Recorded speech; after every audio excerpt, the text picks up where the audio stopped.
Bienvenue dans cette nouvelle édition du 12-15. Voici les titres de l'actualité. Opération de déminage au Sénégal, dans la région de Casamance. Les autorités se sont engagées à débarrasser les terres de toutes les mines antipersonnelles d'ici 2021. L'objectif est de relancer l'activité économique.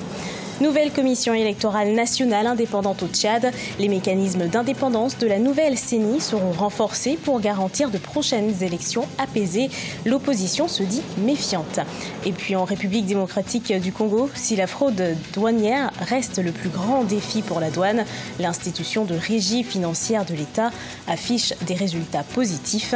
La douane congolaise affiche 76,34% de réalisation sur les assignations pour l'exercice 2018. Déminage en Casamance, au Sénégal. L'État s'est donné pour objectif de nettoyer le tiers de la région des mines antipersonnelles d'ici 2021. Cette région du sud du Sénégal fut le théâtre de conflits depuis le début des années 1980 entre l'armée sénégalaise et le Front de l'indépendance de la Casamance. Les explications de Marcel Farba-Maroun. Débarrasser les terres de la Casamance de toutes les mines antipersonnelles d'ici 2021, tel est l'engagement pris par les autorités sénégalaises. En 1999, une convention anti-mine a été signée entre l'État du Sénégal et les forces indépendantistes de Casamance, ce qui a permis d'arrêter l'installation de ces charges explosives, mais l'opération de déminage en tant que telle n'a jamais su évoluer depuis cette période. Je pense qu'il y a beaucoup de facteurs. Il faut aussi l'inscrire dans le contexte sécuritaire au niveau de la région, particulièrement aussi dans le cadre du processus de paix, parce que ce processus de paix doit inclure cette opération de déminage avec le consensus de l'ensemble des acteurs. Située dans le sud du Sénégal, la région de Casamance est dotée d'atouts économiques à fort potentiel, notamment dans les secteurs agricoles et touristiques. La relance de l'activité économique constitue ainsi l'un des objectifs du déminage prévu par l'État du Sénégal.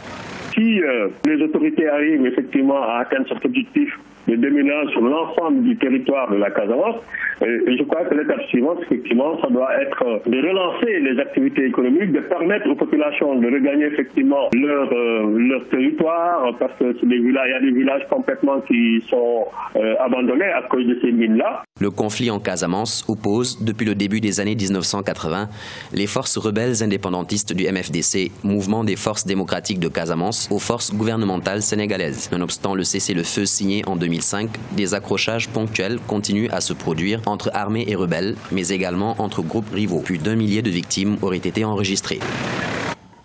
Au Tchad, le projet de la nouvelle commission électorale nationale indépendante ne fait pas l'unanimité au sein de la classe politique. Adopté par le gouvernement le 27 octobre 2018, il suscite la méfiance des partis de l'opposition. La majorité au pouvoir, de son côté, salue son adoption. Reportage de notre correspondant Mahamat Ramadan, commenté par Adidiatou Badawi. Au Tchad, le projet de loi portant création de la Commission électorale nationale indépendante, CENI, a été adopté par le Conseil extraordinaire des ministres ce 27 octobre 2018. Selon le projet, les mécanismes d'indépendance de la nouvelle CENI seront renforcés pour garantir des élections apaisées. Mais l'opposition se dit prudente quant aux nouvelles dispositions. Nous sommes tous pour la garantie d'indépendance de la CENI, mais dire qu'il faut une CENI sans aucune influence partisane, entre guillemets, nous comprenons ce que cela signifie.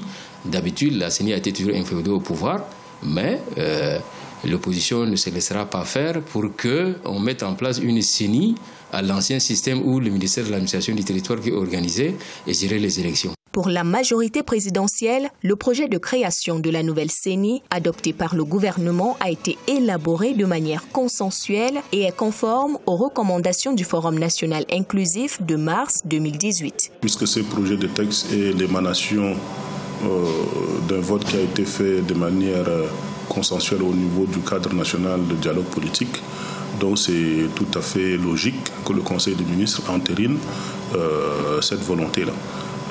Ce texte va être transmis à l'Assemblée nationale et nous ne doutons pas un seul instant de son adoption, puisque les mêmes acteurs qui sont représentés au niveau du cadre national de dialogue politique se retrouvent à l'Assemblée nationale et donc les choses seront faites de la manière la plus rapide, de façon à ce que la CENI, telle qu'elle a été recommandée par le Forum national inclusif, soit mise en place. Pour rappel, les élections législatives et communales au Tchad prévues en 2018 ont été reportées à plusieurs reprises, faute de moyens financiers. Une première depuis plus de 2 ans au Soudan du Sud. Le chef du mouvement populaire de libération du Soudan, Riek Machar, est de retour dans la capitale. Il a fait le déplacement ce 31 octobre pour célébrer la signature d'un nouvel accord de paix. Il a été accueilli par le président Salva Kiir. Le chef rebelle sud-soudanais ne s'était pas rendu à Juba depuis sa fuite en juillet 2016 après des combats meurtriers entre ses hommes et les forces gouvernementales.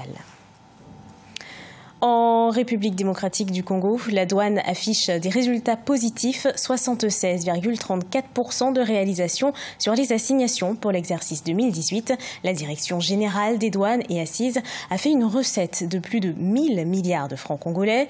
La fraude douanière reste le plus grand défi tout de même à relever. Jacques Amboka.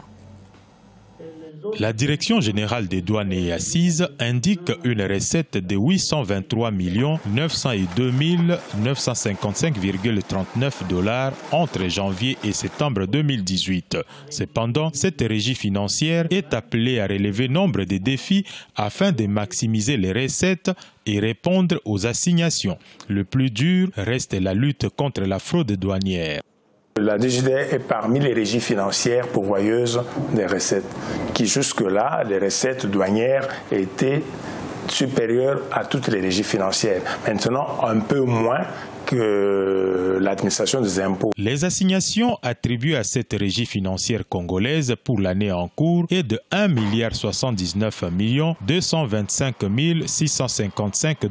À moins de 2 mois de la clôture de l'année, c'est donc 76,34% des assignations réalisées. Des réformes sont en cours en vue de les améliorer. Nous avons mis en place un système d'informatisation basé sur le Sidonia. Actuellement, Sidonia World, nous sommes sur le net, ce qui nous permet d'être en contact avec pratiquement tous les points de perception de la République démocratique du Congo. La République démocratique du Congo, avec 9 voisins et 5 nombreux postes frontaliers, présente des atouts singuliers pour faire de cette régie financière un important levier économique. Il faudra bien entendu investir davantage sur sa modernisation. Celle-ci passe entre autres par la remise à niveau du personnel douanier. Dans ce contexte, une mission d'audit a été initiée le 24 octobre 2018 à Kinshasa. Le tourisme est la clé de la croissance en Égypte. Dans son rapport annuel sur l'impact du tourisme urbain, le World Travel and Tourism Council a indiqué que le tourisme au Caire avait enregistré une croissance de 34,4% en 2017, ce qui fait du Caire la destination touristique à la croissance la plus rapide au monde. L'Égypte a retrouvé son image mondiale de destination touristique de choix. En mai 2018, TripAdvisor a classé le pays parmi les 25 principales destinations touristiques du monde en 2018. Une idée novatrice au Malawi, utiliser la technologie des drones pour récolter des informations sur la production agricole, un système imaginé par le Fonds des Nations Unies pour l'enfance et les autorités du Malawi. Le programme est pour l'instant en phase expérimentale. Ange Bijounomenio. La technologie des drones est utilisée au Malawi pour aider les agriculteurs à stimuler leur production agricole. Ce pays enclavé subit périodiquement des pertes de récoltes énormes. Pour y remédier, le Fonds des Nations Unies pour l'enfance et les autorités du Malawi ont mis en place un système de drones qui consiste à recueillir un certain nombre d'informations sur les cultures. Ce que nous essayons de faire ici, c'est de rendre les données disponibles en temps réel pour permettre aux agriculteurs de savoir s'il faut interrompre ou pas certaines des pratiques utilisées avec des pesticides ou des systèmes biologiques naturels, voir s'il faut commencer à se préparer pour la saison sèche et donc changer de type de culture. Et cela va se faire évidemment en étroite coopération avec les agents de vulgarisation. Le Malawi souffre de mauvaises récoltes périodiques et des inondations. Dorothy Tonga, une agricultrice, cultive du maïs et des légumes. Grâce à ce programme, les agriculteurs comme elle pourront accéder à des informations sur les cultures susceptibles de donner de bons rendements en fonction des conditions météorologiques ou en cas d'invasion de ravageurs.